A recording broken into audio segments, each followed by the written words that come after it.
আমার নিজের অভিজ্ঞতা আমি বলতে পারি, আমি ধানমন্ডিতে যখন হাঁটছিলাম আমার দিকে 2 রাউন্ড গুলি করা হয়েছে। সামাজিক যোগাযোগ মাধ্যম থেকে শুরু করে আন্তর্জাতিক যোগাযোগ মাধ্যম, গণমাধ্যম, সেটা হোক বিবিসি কিংবা আল জাজিরা বা আরও কোনো চ্যানেল, দেখেছেন কিভাবে আমাদের সন্তানদের উপর গুলি চলেছে। আল জাজিরার একটা ছবি, সেনাবাহিনীর সদস্যরা অটোমেটিক রাইফেল নিয়ে শুয়ে পড়লেন লাইন দিয়ে, তাদের 20 গজ দূরে নিরস্ত্র সাধারণ মানুষ, আমরা, আমার দেশের জনগণ, তাদের দিকে সেমি অটোমেটিক রাইফেল থেকে গুলি চলল। এই দৃশ্য দেখার পরে আসলে বাসায় বসে থাকার কারো কোনো সুযোগ নেই। আমাদের যার যার অবস্থান থেকে প্রতিবাদ করতে হবে এবং একজন আইনজীবী হিসেবে সেই কাজটি করার জন্য আজকে আমরা আদালতে এসেছি। আমরা আদালতে বলেছি নিরস্ত্র প্রতিবাদকারীদের উপরে গুলি চলতে পারে না, যেটিকে ইংরেজিতে লাইভ রাউন্ড বলা হয়, সেটি করার কোনো সুযোগ নেই। আর অনেক ভিডিও আপনারা দেখেছেন, একটি কিশোর 4 তলা একটা নির্মাণাধীন ভবন থেকে সে ঝুলে রয়েছে, তার কিচ্ছু করার উপায় নেই, ওই অবস্থায় তার উপর গুলি চলেছে অনেকবার। আপনারা দেখেছেন রিয়া গোপ তার বাবার কোলে গুলিবিদ্ধ হয়েছে, আরেক শিশু সে তার চোখ দিয়ে গুলি ঢুকেছে, মাথার পেছন দিক দিয়ে বেরিয়ে গেছে। জিজ্ঞেস করুন সে কোথায় ছিল? তার বাসায়, ঘরের ভেতর, জানালা দিয়ে বাইরে তাকিয়েছিল, এই তার অপরাধ।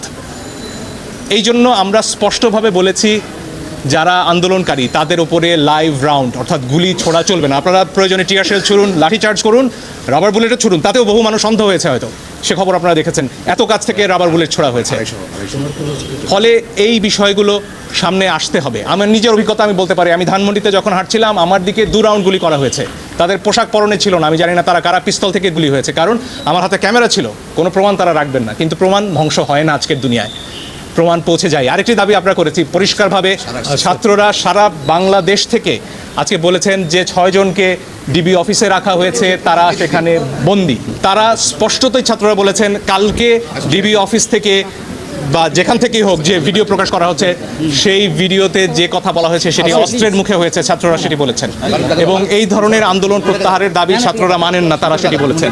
আইনজীবী হিসেবে আমার কথা হচ্ছে, যখন গোয়েন্দা প্রধান বলেন যে নিরাপত্তার প্রয়োজনে তাদেরকে তিনি নিয়ে এসেছেন এবং সেখানে তাদের খাবার দাবার করার ছবিও, খাওয়া দাওয়া করার ছবিও প্রচার করা হয়, তখন আমার কথা হচ্ছে হাসপাতাল থেকে একজন মানুষকে, একজন নাগরিককে কিভাবে তুলে নেওয়া হয়, কোন আইনে? আদালতে আমরা এই প্রশ্ন করেছি।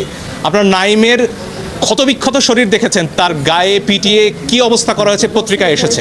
আমি জানি অনেক ইলেকট্রনিক গণমাধ্যম দেখাতে পারেননি সেটি, কিন্তু পত্রিকায় এসে ছবি আমরা দেখেছি। সেই নাহিদ কে যখন নিয়ে যাওয়া হয় তখন এটা বিশ্বাস করার কোনো কারণ নেই যে তাকে সেখানে আপ্যায়ন করার জন্য নেওয়া হয়েছে। ফলে আমরা আদালতে বলেছি এই 6 জনকে অবশ্যই আদালতের সামনে আনতে হবে এবং তাদের কাছ থেকে জানতে হবে যে তাদেরকে আটকে রাখা হয়েছে নাকি তারা স্বেচ্ছায় ডিবি অফিসে বেড়াতে গেছেন। এই প্রশ্নের উত্তর আমরা সবাই চাই। আদালত সরকার পক্ষকেও শুনেছেন, সেখানে অ্যাডিশনাল অ্যাটর্নি জেনারেল ছিলেন এবং যদিও রুল ইস্যু হওয়ার আগেই শোনা যায় কিনা সেটা নিয়ে হয়তো সারাপা বলবেন, কিন্তু আগামীকালকে এই বিষয়ে আদেশ দেবেন এবং কালকেও আসলে শুনানি করার এবং আমাদের তরফ থেকে প্রমাণ উপস্থাপনের সুযোগ আদালত দিচ্ছেন। ফলে এই দুটো দাবি নিয়ে আমরা গিয়েছি।